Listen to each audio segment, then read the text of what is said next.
Hello दोस्तों, आज हम डिस्कस करेंगे टूथ पेन या इसको हम टूथ एक या दांत के दर्द के नाम से भी जानते हैं।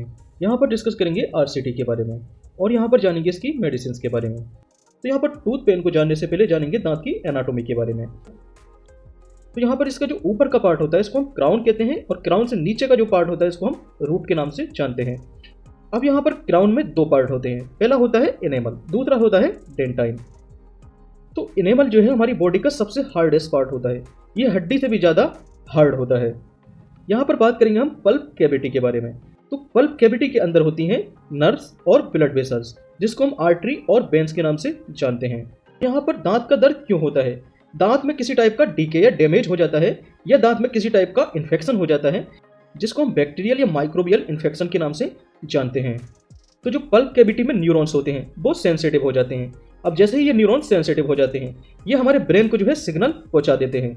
अब जैसे ही यहाँ पर ये न्यूरॉन्स सेंसिटिव हो जाते हैं, तो जो भी हम मटेरियल जैसे खाते हैं, जैसे ठंडा या गर्म कोई भी मटेरियल खाते हैं, तो ये ब्रेन को जाकर सिग्नल पहुंचा देते हैं।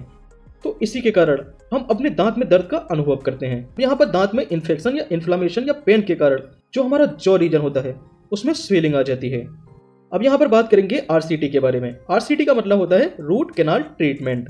तो आरसीटी में क्या करते हैं, यहाँ पर जो पल्प कैविटी होती है उसको खाली कर दिया जाता है। तो यहाँ पर जो ब्लड वेसल्स और न्यूरॉन होते हैं वो भी यहाँ पर खत्म हो जाते हैं। अब जैसे ही यहाँ पर न्यूरॉन्स खत्म हो जाते हैं, तो जो न्यूरॉन्स हमारे ब्रेन तक सिग्नल लेकर जाते थे, अब ये दर्द वाला जो सिग्नल होता है वो ब्रेन तक नहीं पहुंच पाता है, जिसके कारण हमारे जो दांत में दर्द होता है वो बंद हो जाता है।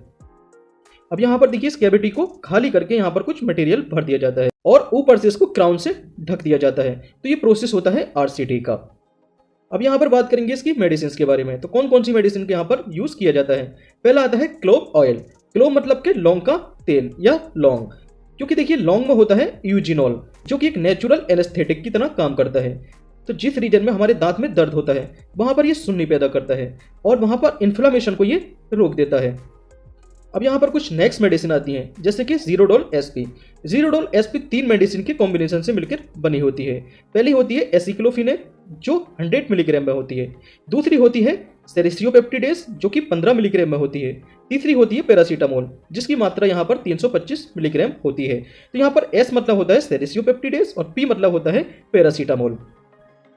तो यहाँ पर एसिक्लोफिनेक ये एक एनसेड क्लास की मेडिसिन होती है। एनसेड मतलब होता है non steroidal anti inflammatory drugs. तो ये पहला काम करती है, पेन को रिड्यूस करती है, मतलब कि दर्द को कम करती है, स्वेलिंग मतलब कि सूजन को कम करती है, और एंटी इन्फ्लामेशन में ये काम करती है। उसके बाद आती है मॉक्सिकाइंड सीबी 625। मॉक्सिकाइंड सीबी 625 में कौन कौन सी मेडिसिन होती है? यहाँ पर होती है एमॉक्सिलिन और पोटेशियम क्लेब्यूलेनेट। एमॉक्सिलिन जो होती है ये एक एंटीबायोटिक मेडिसिन होती है और पेनिसिलिन क्लास की मेडिसिन होती है। तो ये बैक्टीरिया के इन्फेक्शन को रोकती है। नेक्स्ट मेडिसिन आती है एजिथ्रोमाइसिन मेडिसिन। तो एजिथ्रोमाइसिन भी एक एंटीबैक्टीरियल मेडिसिन होती है। यहाँ पर बात कर लेते हैं इसके डोज के बारे में। तो जीरोडोल एसपी का बीडी यूज कर सकते हैं, मतलब कि दिन में ये 2 बार दी जा सकती है। अगर देखिए पेशेंट को जीरोडोल एसपी से आराम हो रहा है तो जीरोडोल एसपी आप दे सकते हैं। अगर बात करें इसके कॉम्बिनेशन की, तो जीरोडोल बीडी और मॉक्सिकाइंड बीडी और एजिथ्रोमाइसिन ओडी, ये तीनों कॉम्बिनेशन में आप दे सकते हैं। Okay, thank you.